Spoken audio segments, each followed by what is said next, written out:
Li Yunxiao melompat ke atas batu besar dan duduk bersila. Kemudian dia melambai pada Yuan Gaohan dan berkata, "Yuan tua, ayo duduk. Mari kita bicara tentang karakter kecebong emas. Anda sudah berada di zona suci selama bertahun-tahun, jadi Anda pasti punya banyak informasi, bukan?" Yuan tua. Yuan Gaohan membuka mulutnya lebar-lebar. Li Yunxiao berperilaku seperti seorang teman lama, memanggilnya berkeliling dan mengobrol dengan santai. Hal yang paling aneh adalah Yuan Gaohan tidak merasa tidak nyaman. Sebaliknya, dia merasa sangat santai. Ini adalah sesuatu yang belum pernah terjadi sebelumnya di kalangan generasi muda. Bahkan para jenius sejati di benua ini akan sangat hormat dan patuh ketika mereka melihatnya.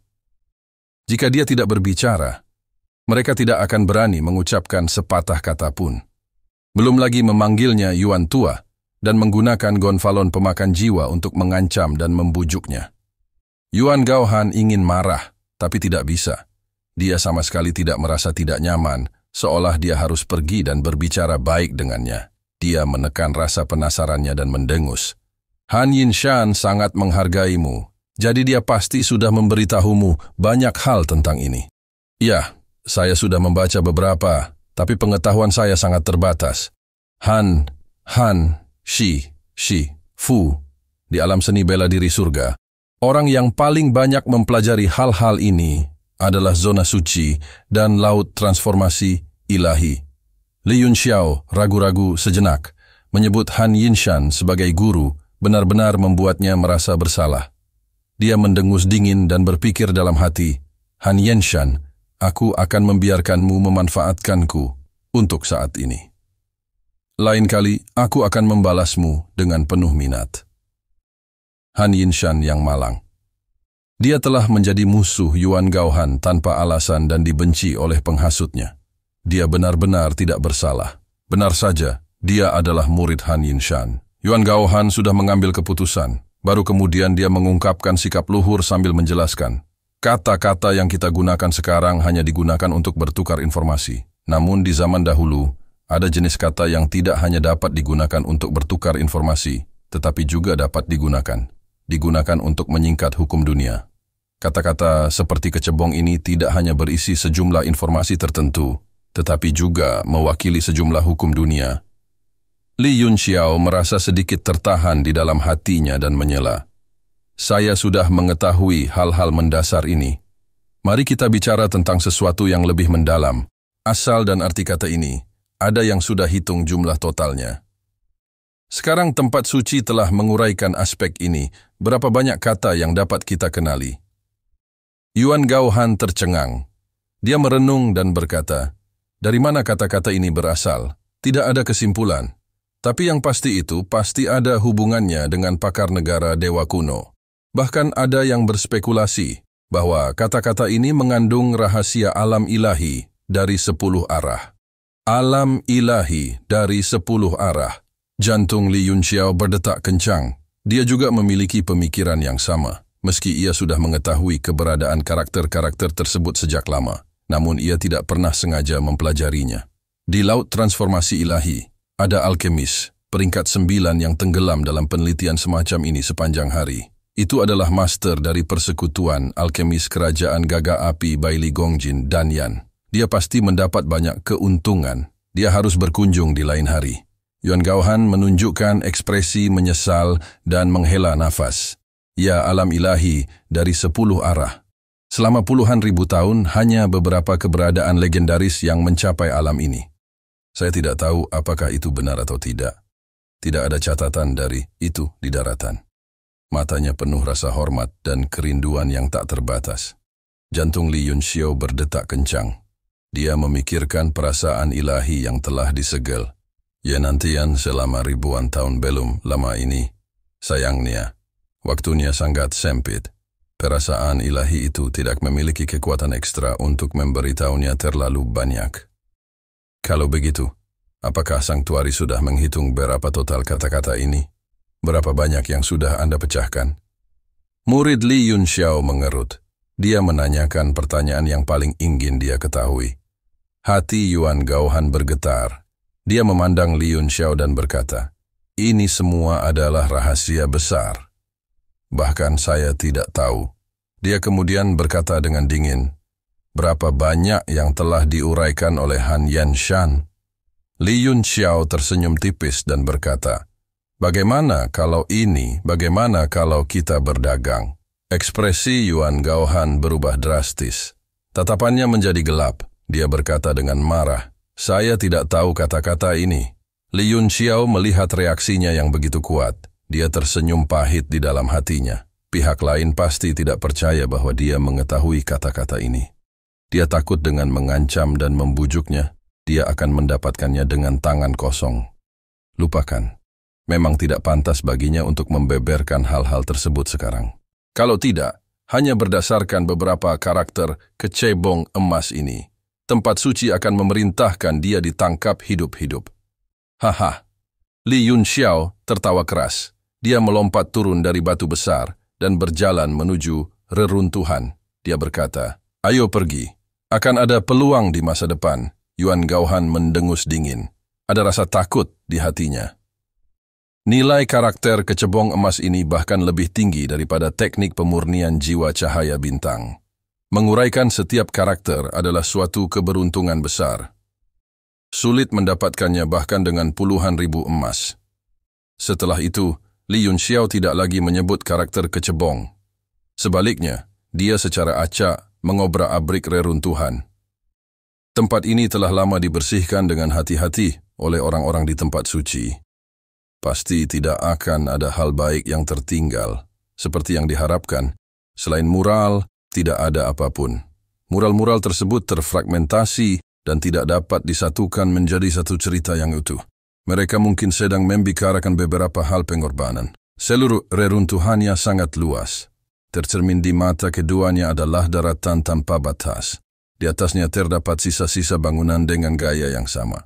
Mereka belum mengalami cuaca di langit, berbintang dan masih mempertahankan sebagian besar penampilan aslinya. Pada zaman kuno, itu seharusnya menjadi tempat tinggal suatu sekte atau klan. Entah kenapa, tempat itu telah menjadi medan perang dan ditinggalkan di langit berbintang. Meskipun bangunan-bangunan ini mengalami kerusakan serius, bangunan-bangunan ini seharusnya sudah pernah dihancurkan pada masa lalu. Setelah bertahun-tahun yang tak terhitung jumlahnya, bangunan-bangunan tersebut tidak mengalami kerusakan lebih lanjut. Ini berarti tidak ada angin astral abadi di sini.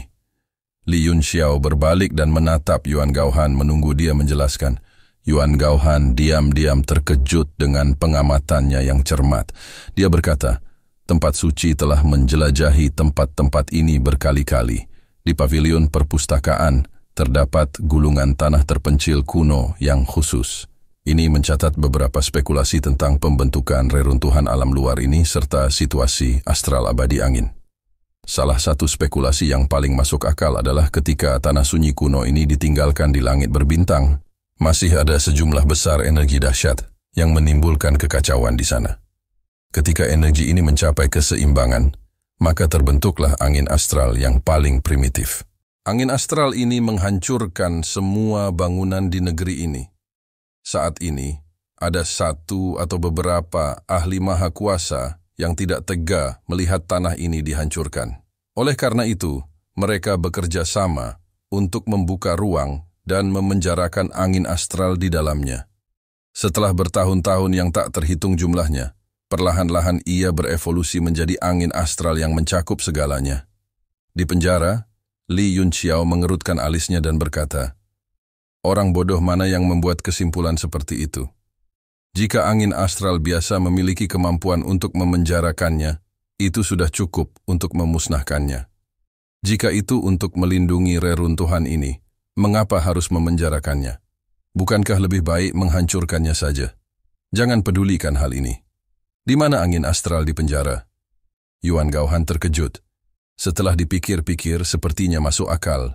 Dia memandang Li Yunxiao dengan aneh dan menunjuk ke langit. Dia berkata, di atas sana. Li Yunxiao mengikuti jarinya dan melihat ke atas. Langit dipenuhi cahaya bintang. Dari waktu ke waktu, akan ada bintang jatuh yang melintasi langit. Suasananya sangat tenang, tidak ada angin sama sekali. Hatinya tergerak dan dia berkata, apakah itu disegel oleh kekuatan hukum? Keheranan di hati Yuan Gaohan semakin kuat. Dia baru saja dengan santai menunjuknya, namun pihak lain bisa melihatnya. Pengalaman dan kemampuan analitis seperti ini terlalu mengejutkan. Sebuah pemikiran muncul di benaknya ketika dia bertanya, "Bisakah Anda mengetahui jenis hukum apa itu?" Li Yunxiao memasang ekspresi ragu-ragu. Dia melihat sekeliling di bawah langit berbintang dan mengerutkan kening. Ini jelas bukan cahaya bintang. Mungkinkah itu kekuatan malam? Menyegel angin astral di malam tanpa akhir adalah pilihan yang baik. Kekuatan jiwaku terlalu rendah. Saya tidak bisa merasakannya sama sekali. Saya hanya bisa menebak. Yuan Gaohan tersenyum dan berkata, "Ini bukan malam. Tapi sungguh terpuji bahwa Anda bisa memikirkan hal ini." "Ini bukan malam.